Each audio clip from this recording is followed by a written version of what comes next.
Hi, it's Penny here, and today we're going to be taking all the books that I have rated 5 stars and I'm going to be tier ranking them. Firstly, I should say not every book I've ever done 5 stars, only the 5 stars since I started using Goodreads in 2012.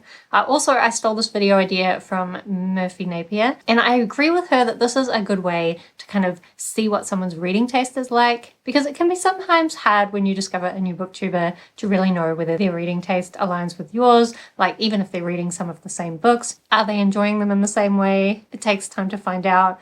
Even if their bookshelves are the same problem. And even if their 5 stars are the same, you know, sometimes you rate books 5 stars for different reasons, so it's all over the place. Anyway, let's bring up my tier ranking list. I have created 6 categories. I don't know if these are the best categories, but it's what we're going to go with. Firstly, I'm going to have books that I just found completely mind-blowing and I love them. If we end up with too many in this category, I'll try and separate out an even higher ranking. Then I've got books where maybe I didn't love everything about the story, but I did love the characters. Then we've got books where it possibly was just a moment in time, or like I really like the vibes, but that's all. You know, like I did really love it, but I don't have any justification for it. Then we have books that are still good, but like not for any particular reason, or at least like they're not at the top of those other different classes. Then there's books where I still think they are 5 stars, but there's a problem. And I think there's a few different problems that I have in the books that I have here. And then lastly, I have books where honestly, I don't know why I rated them 5 stars and I don't remember that. And maybe I don't agree with it. So I've got a bunch of 5-star books, quite a lot, so we should probably just get into this. There are also some double ups in here, which I don't really know how I'm going to deal with them, but we'll get to them when we get to them. I also think this doesn't include the last couple of months since I thought of doing this video idea and saved out all these books. But I actually like that all of these books have had a little bit of time for me to forget. I feel like if I included ones where I've rated them 5 stars really recently, we'd have that recency bias and they'd get too high and it would be unfair. So that's my excuse for not putting them in here. But anyway, other than that, I think these are ordered in like most recent to the longest ago. So I don't know if that means over throughout the video we'll start ranking things lower and lower and have more of those did I type ratings. Anyway, let's just see what we've got. So firstly, we have Lock and Key. I think it is hard to tell. Wait. Yeah, so this is Lock and Key. Oh, it's still hard to read. Alpha and Omega, which I think is the last book to Lock and Key. So Lock and Key books, I'm already struggling with ranking these. There's kind of a difference because I reread them lately. And so obviously on a reread, it was less mind-blowing. But I think the first time I read it, like the whole concept of the keys was amazing to me. But does it really deserve to be a mind-blowing? We'll just put it there. We can move it later. And probably this one here is Keys to the Kingdom, which I don't know. I mean, I've often read that series just like binging the whole thing. So can I really rank them individually and know what I'm doing? Probably not. So we'll just put them all together.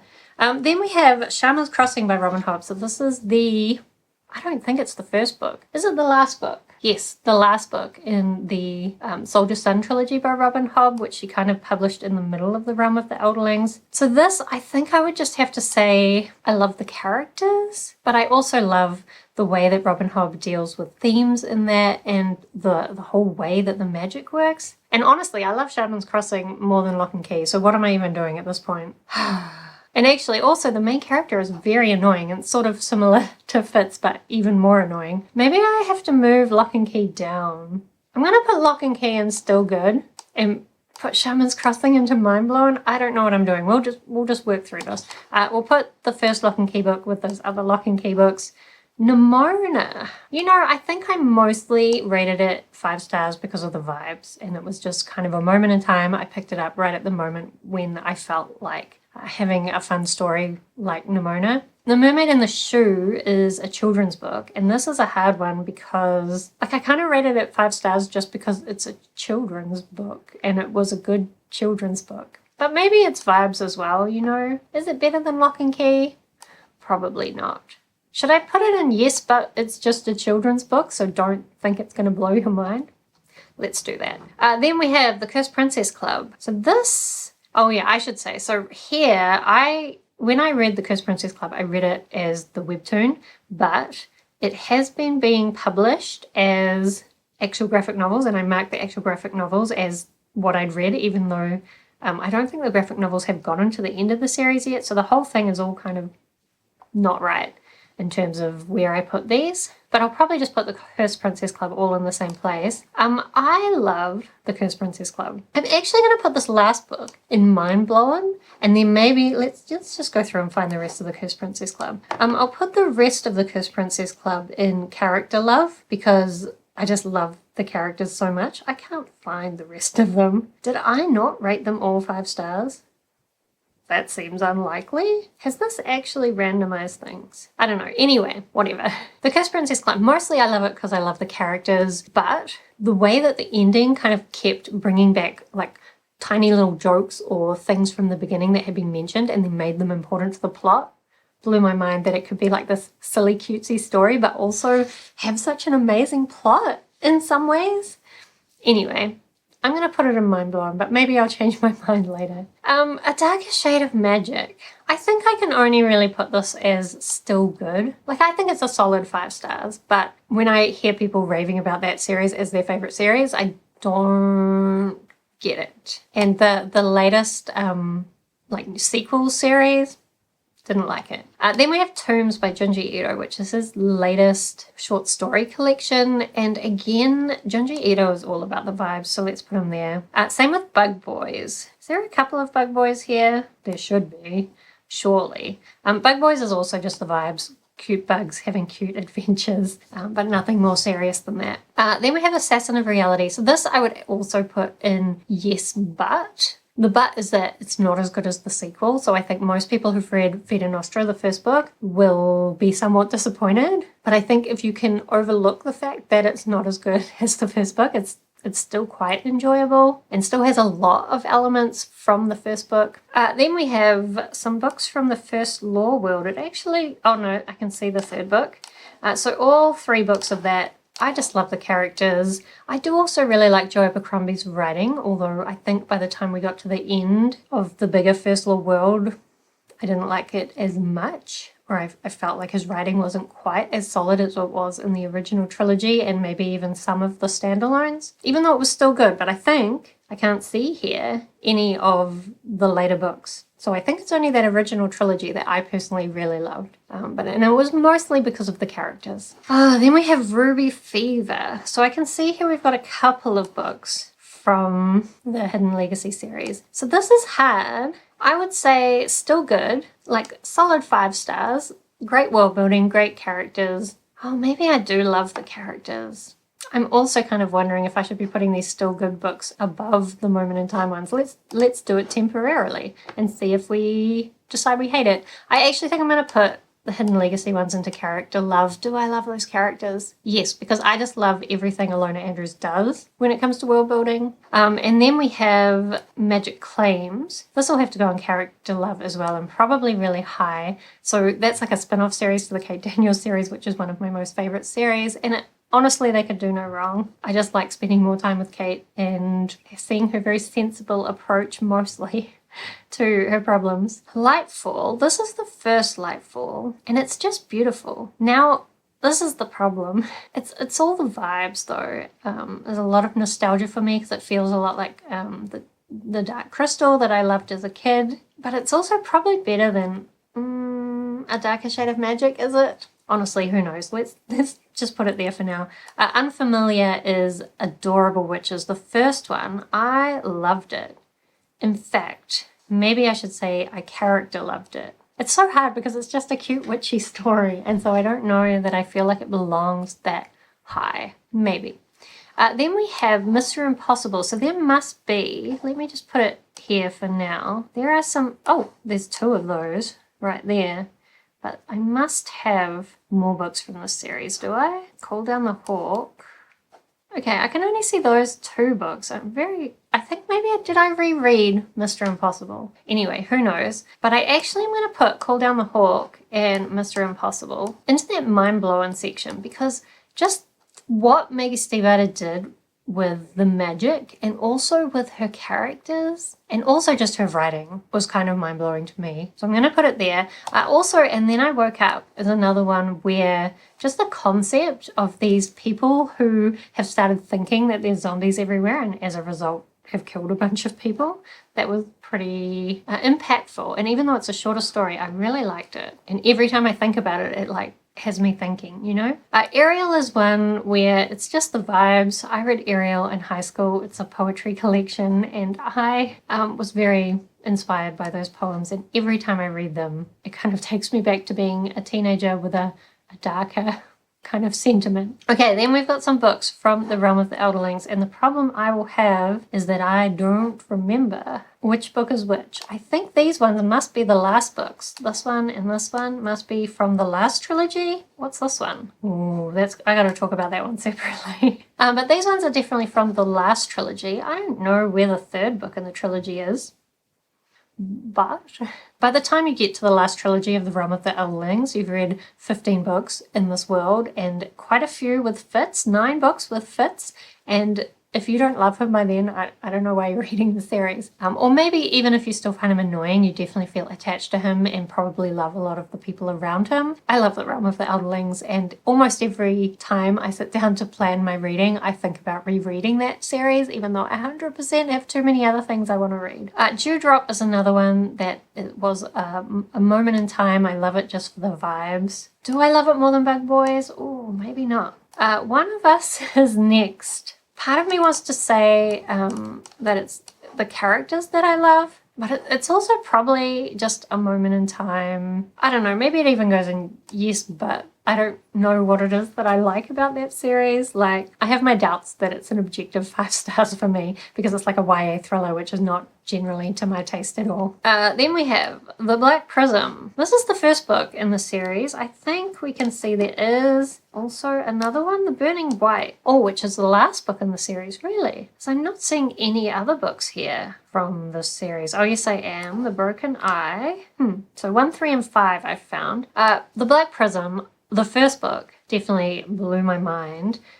It's so twisty with some of the secrets that the characters are keeping, as well as the magic system based around colors being really cool. So it probably actually belongs right at the top, which I wouldn't have expected. I think I really have to put the other ones in yes, but though, because some of the themes that Brent Weeks tries to approach in these books, I think he has good intentions but doesn't always pull it off, and that makes me always very hesitant about recommending this series, even though I had a really good time with it mostly, and I love the magic system, like especially the way that the magic system builds on it is really good. But there's also some things like where a main character spends a page wondering about whether he should keep his best friend as his slave, and it's just not it. So I did really love it though. I'm tempted to put it up and it's just still good.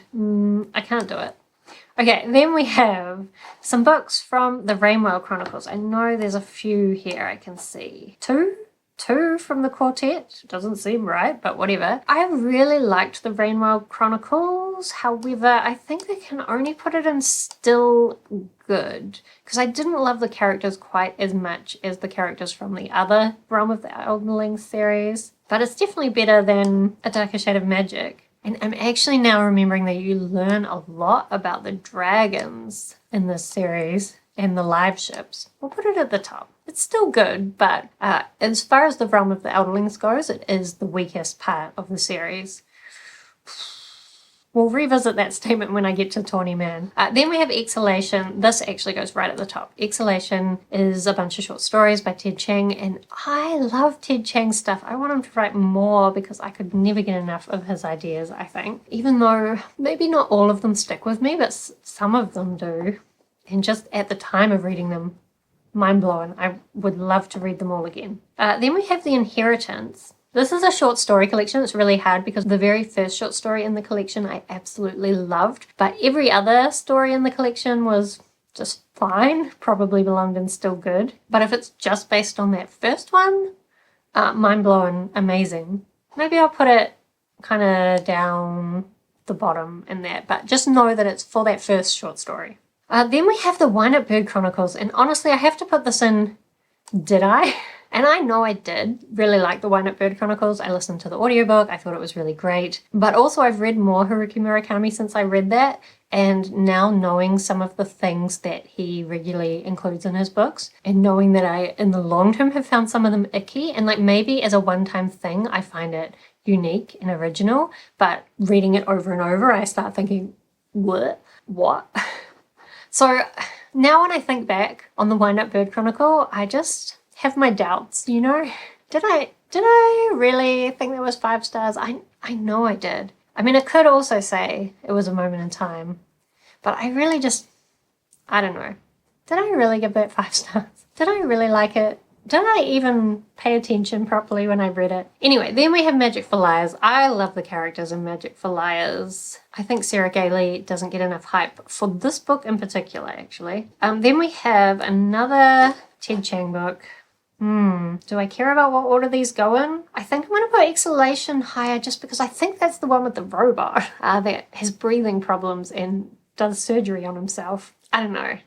I'd have to look through properly which short stories are in each one, but we'll put Exhalation higher. I think I read that one second, and I think I was like, wow, this really cements Ted Chiang as someone I love as a writer. Then we have Remote Control. This, to be honest, I think I have to put it in Did I? Because I know I loved it, but directly after having read it, I listened to the audiobook, and I really hated the audiobook experience of it, and so that really makes me question my rating. And then as well, when I try to think back on it, I don't really remember what it was that I loved about it. So like, did I rate it 5 stars? I don't really remember. Giant Days is one where I just had a lot of fun with it. It must be just a vibes thing.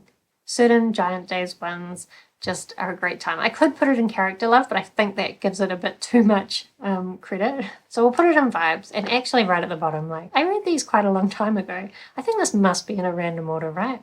Anyway. Then we've got another Kate Daniels short story. Where did I put that other one? Magic Claims. Because I haven't actually thought about which order these go in. Magic Tides has like water magic, mermaid type stuff, so we'll put that higher. Then we have The House of Many Ways.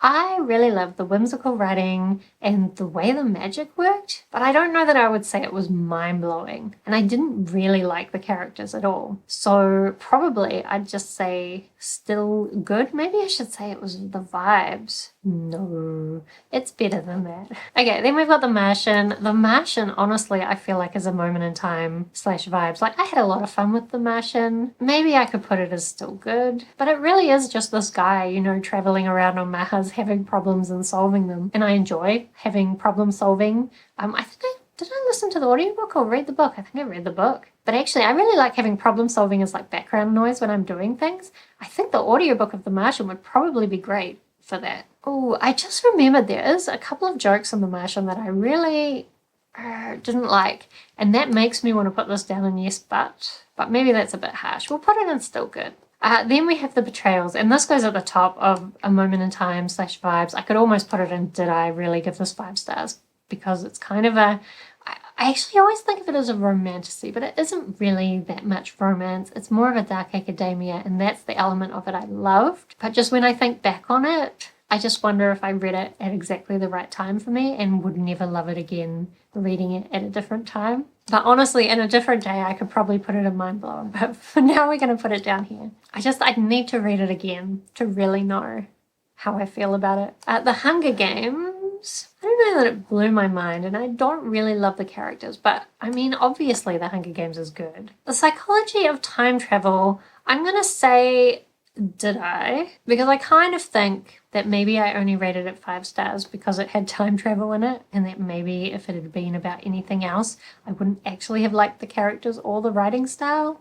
Then we have Falling into Rarahinga. So this is a lot of fun, very short chapters. It's kind of just a middle grade book that has these young teens going to try and save their parents from like the underworld in Maori mythology. And I had a lot of fun with it. But mostly, I think I was more lenient towards it because of the target market. I do often have a lot of fun with Steph Mataku's stuff. And I do like the Maori mythology. I think we're going to put it in yes. Maybe I have to put it in did I? I think so. Did I really? I can't really justify why I gave it 5 stars, so I guess I have to put it there. Roses and Rot. I love the characters. Probably slightly more than Magic for Liars. Just when I was reading that, I couldn't put it down because I needed to know what was going to happen to the characters. Okay, Fool's Fate. Fool's Fate is the last book. I'm just looking at my Realm of the Outerlings shelf next to me. It's the last book in the Tawny Man trilogy. Can I even remember how the Tawny Man trilogy ends? I'm sure it's tragic. I'm sure it's awful. I think I have to put it in Did I? Because I can't remember what happened. That's terrible. Then we have Mallory. In this one, so it's the sequel to Bird Box. I did like it. I think that, like, it's a solid 5 star, I think. Yeah, I think so. All the Crooked Saints is one of these, like, in the moment ones, although I've read it again and loved it. Okay, my camera stopped. And what was I doing? I feel like I just dropped whatever I was talking about.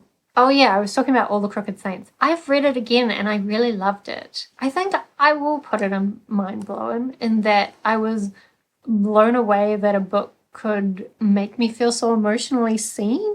I'm actually going to put it really high. That's funny since I was thinking about putting it way down the bottom. Anyway, then we have Ascender. I'm honestly going to put that in Did I? Because I just reread that first book and I didn't give it 5 stars. So doubtful. Then we have The Hand on the Wall. This is from the Truly Devious series and I don't know whether it was the last book or one of the other later books. You know, we have to put it in Did I? Did I? Because I have no memory of it. Hand on the Wall. I can't remember which book in that series it is. I have really loved that series, but to a 5 stars degree, it's another kind of YA mystery thriller series, which whenever I like one of those, I'm a little bit unsure about why I'm liking it. An Unkindness of Magicians. I really liked it. But I don't have really strong feelings for the characters and I wasn't really mind blown by it. I would probably still just say, like, still good. Still good. Then we have books from the Descender series. The Descender series, I think the overall plot was mind blowing, but this last book, not quite. And I do love the characters, but I don't feel like I got enough of my favorite character in that last book because this is the last book. So I'm going to put it in just still good, but quite high. And then maybe that's the same. I'm pretty sure that's the 5th book. This one I'm pretty sure is the 2nd book.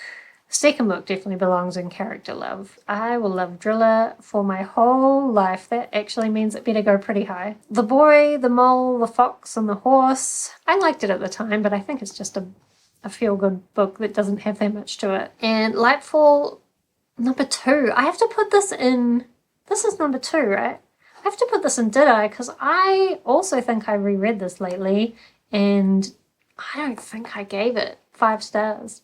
This is How You Lose the Time War. This is definitely a vibes one, but actually also a mind-blowing one. Like, I just can't believe that they wrote that story, to be honest. It's such an amazing story. Even though, like, you're not really meant to know what's happening. It's all just about the vibes. It probably, honestly, goes way, way up the top. Cucumber Quest. Let's put it at the top of all these cutesy ones. I'm just seeing The Unfamiliar way up here and thinking that I love Cucumber Quest even more than The Unfamiliar. You know, actually, maybe I put it in mind-blowing. Just the jokes. The jokes were the perfect jokes for me. Maybe it was a moment in time. Because jokes often are a moment in time. Whatever, I'm going to put it in mind-blowing. I don't care. The Well of Ascension definitely goes way up the top. The way that the Mistborn books, let's put them all up here. Is the other one around? The way that the Mistborn books mess with, like, reality and what's happening, just have those twist endings that completely change your perspective of everything that's happened. Amazing. And the magic and the world, they're all really good. Then we have The Many Deaths of Lila Starr. I think I have to put this up really high. Even though it's kind of vibes. Graphic novels are always kind of vibes. But I feel like when I read this, I remember saying that I thought it was the best written, like the best writing in a graphic novel that I'd ever read. And the concept is also really cool and the art is also really beautiful. So I'm actually mind-blown that those things could come together because I've never seen them come together like that ever again. Okay, then we have the second volume of Ascender, which I'm currently rereading. I do think the second volume of Ascender is better than the first one, but I haven't gotten to anything yet that maybe like makes it higher. I don't know. This Giant Days one, you know, the more I think about these Giant Days ones, like, are they actually 5 stars? Or are they just like a good solid time? I think so. This one, oh, this is actually the 5th Descender one, isn't it? So this should go here, and this should go probably with wherever I put number 2. Where did I put it? Here. Is it number 2 or number 3? This one here is number 1 actually, so we'll put number 1 in there. Then we have Blood Air. So this is one where I can see there are some problems with the plot, but it's Alona Andrews set in the Kate Daniels world, so I love it. This is another Junji Ito Liminal Zone. You know, when I think back, I can't remember any of the short stories in the Liminal Zone, so I guess I have to put it in... Did I? Same with the guest list. I feel like it's just that I did really like it. Maybe I'll put it in yes, but I can see that if you read a lot of thrillers, maybe none of the twists would work for you, but it just happened to be one where I enjoyed the story. I didn't find anything particularly toxic, and I enjoyed the twists. As you can tell, I'm not a big thriller reader. I'm a fantasy sci-fi girl. Then we have some of the Stormlight Archives. So, Words of Radiance is the best of the Stormlight Archives. I think we'll put it... do I like it better than Mistborn? Maybe. Do I? We'll put it there for now. And then we have A Psalm for the Wild Built. This is one where I just love the vibes. It could definitely put in vibes. However, I know I love the characters. Like, probably here. Then we have Vita Nostra. Vita Nostra actually broke my mind. Like, admittedly, when I read the ending, I had to go back and reread the ending because I didn't understand it, and then I had to go and do research about what the ending meant. But it actually blew my mind and made me think about reality in a different way. Maybe Vita Nostra is my most favourite. I definitely need to reread that at some point. Middle Game definitely belongs in Mind Blowin'. What Shauna Maguire did with alchemy and these different characters working together in that book, amazing. Has every book in that series since disappointed me? Yes, but Middle Game, I reread it, still 5 stars. It belongs way up here. I hate Fairyland, you know, it's just the vibes. And I don't even know if I liked it as much on the second read. Then we have Death Note. Death Note. The first Death Note actually blew my mind in the way, like, just the logic of it and the way it tells a story and the way that people are using the Death Note notebook. Yeah, I really liked it. Then we have The Way of Kings, which probably I would put a lot lower than Words of Radiance, even though I still really liked it. It probably still goes more down here. Oh, A Psalm for the Wild Built goes with that one. Then we have a bunch of Kate Daniels books, which are all from my reread of Kate Daniels, I think, although these are books that are quite near the end of the series. Anyway, I love Kate Daniels. I love the way that Alona Andrews does world building and character development. So all of these will go kind of around the same place. I don't know what order they go in though. Vengeful is one of these ones that I have to put in yes, but.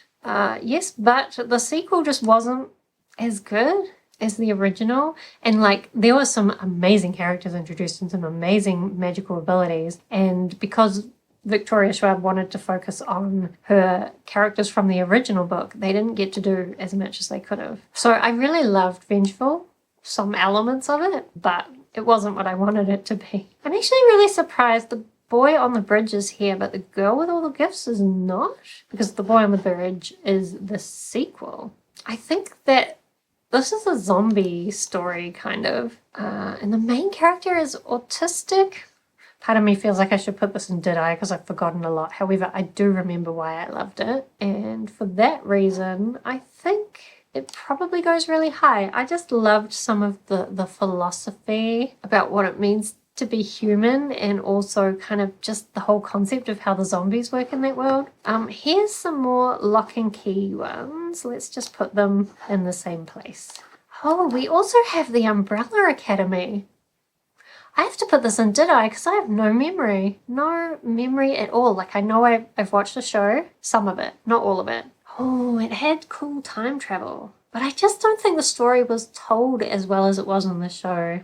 I think I have to put it in Did I? Because I don't really remember. The Tea Dragon Society is just vibes, good time, but nothing mind-blowing. Skyward, I love the characters, especially the non-human characters in the Skyward. The rest of the series will not be on this list, but Skyward was a good time. Let's fix this. Okay, we're getting to the end. Words of Radiance again. Fall of the Argosy. Is that the first book or the second book in that series? I can't remember. I think what I really love about this series is that every book has a new magic system, even though that's part of what I criticized the original Spellslinger series that this is a spin-off of. I criticized that series for that, but I think the Argosy books did it really well because he did such unique and kind of dark magic stuff.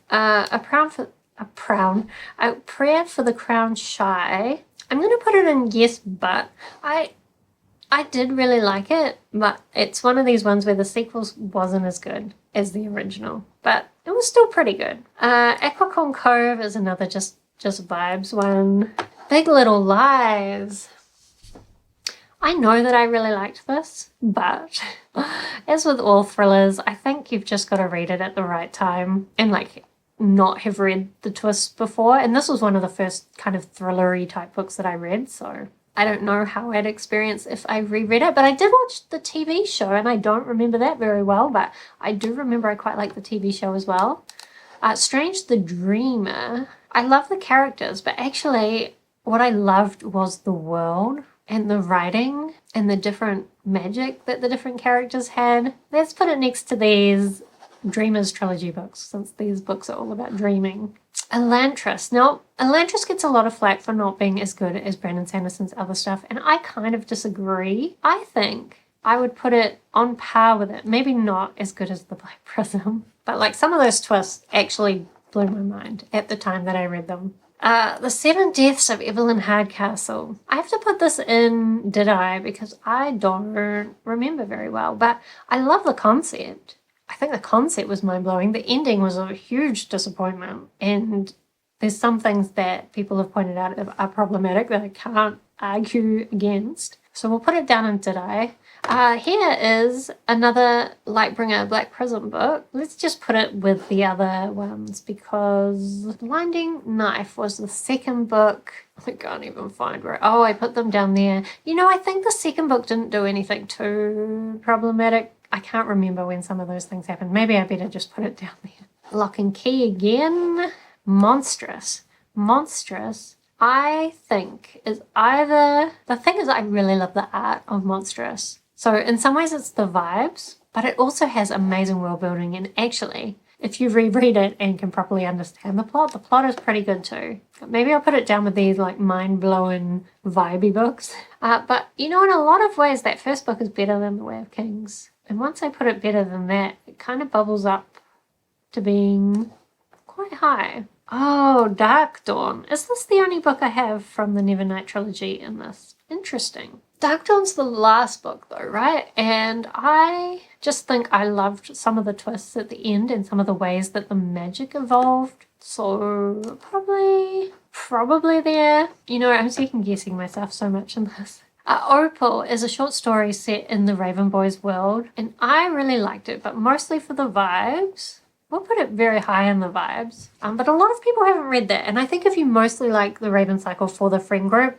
then probably that's fine. But if you liked the magic and the writing style and the world, and you haven't read Opal, you should probably read Opal. Invictus is one where it was really just a moment in time. I mean, it's a time travel book. I often like time travel, and I did like the characters, but I didn't necessarily love them. I think just at the time I picked it up, that was the vibes I was looking for. This Maui book is a book that I read as a child with a bunch of Maori myths in it. So it's kind of because it's from my childhood, I love it. That's probably all. So I should probably put it in the vibes kind of section. Maybe we'll put it in the Ariel because I also like Ariel because of my youth. Okay, we do not have many more books. Down Among the Sticks and Bones. I really liked it, but I probably can only put it... Oh, it's kind of vibes. I like the vibes and the themes. I just can't put it above the betrayals though. Then there's a bunch of books here from the Raven cycle. I think I'm going to specifically put the Dream Thieves into Mind Blown. Let's put it in between these two Mr. Impossibles. No, let's not. The stuff in the Dream Thieves introduces a lot of stuff that's continued in the Dreamers trilogy. So like the beginning of that was mind-blowing for me, just the way the magic is working. But the rest of the Ravens Boys books are probably just like solid. I really liked them. The Raven King actually probably goes in the butts. The Raven King goes at the bottom because it was still good, but like it wasn't the ending that anybody wanted. That's the Darker Shade of Magic again. Then we have Dark Matter. So at the time I read Dark Matter, it was mind-blowing for me. I think I would still feel the same if I read it again, but in an intellectual kind of way. So we'll put it next to Death Note. As I said, I always like time travel-y type stuff, which that has in it. Then we have The Giver. The Giver probably is one. It's one of these ones that makes you think. I want to put it next to And Then I Woke Up, just because it's conceptual in the same way. We got more Alone Andrews. Oh, it's a duplicate. Lemony Snicket. So I really like, I don't know why I've only got one of the books from the Lemony Snicket series in here, but I really love the Lemony Snicket series. The writing is impeccable. The characters are great. I would almost put it in Mind Blown, but it is just a kid's series. Also, by all accounts, Daniel Handler is an awful person. So I'm going to put it in yes, but although it's probably the one I'm the most hesitant about putting there, I'm almost tempted to put it up much higher. There's a duplicate from the Mistborn books, duplicate from Kate Daniels. Okay, then we have the original Vicious series. So when I read this, blew my mind. And just the way that the magic works in that world is amazing. And the story is told in like two timelines. It's one of those books where the two timelines just fit together like a glove. Amazing. Probably goes pretty high. More Kate Daniels. The Rhythmatist. Oh, The Rhythmatist and Name of the Wind. My problem with both of these series is the same, and I'm going to put them in yes, but for that reason. I really liked The Rhythmatist. It was a great introduction to a little middle grade fantasy world, and Brandon Sanderson has never continued the series. As we know, Brandon Sanderson is usually pretty reliable in terms of coming through on that kind of thing. I'm just fixing some other things while I'm here. But he's never continued The Rhythmatist, and so I probably would never recommend reading that book, because I think with that series without the continuation, not worth reading. I don't think. It's been a while since I read it though. And that's the same with The Name of the Wind. Like honestly, The Name of the Wind is amazing, and the second book is also good, although it does spend a little bit too much time with the Fae and just like on quote being amazing with women and having sex. But like The Name of the Wind is amazing. I kind of want to put it in Mind Blown, but will we ever get any more books in this series? I would probably be willing to overlook the fact that he hasn't even released book 3, except that, as we know, he promised the first chapter and then never delivered on it. So that's kind of ruined. So this is what we've got. Do I want to create another top of the top? These books are my absolute favorites. Maybe it's unnecessary because basically this top line, I think, a pretty good representation of my favorite books, and then the top line of the character ones are probably a really good representation of characters that I've loved, although you can see Kate Daniels is pretty heavily represented in that line. Anyway, that has taken me an awful long time. Hopefully I can edit this down to something that's not too terribly long, but let me know if you've read any of the books that you saw in this ranking and whether you agree with my ranking, like whether you also feel similarly about some of these books or whether you actually hate some of these books. Like, let's have a fight down in the comments. Do subscribe if you'd like to see more of my bookish videos. Otherwise, thank you so much for watching. I hope that you are doing well, and I will see you next time.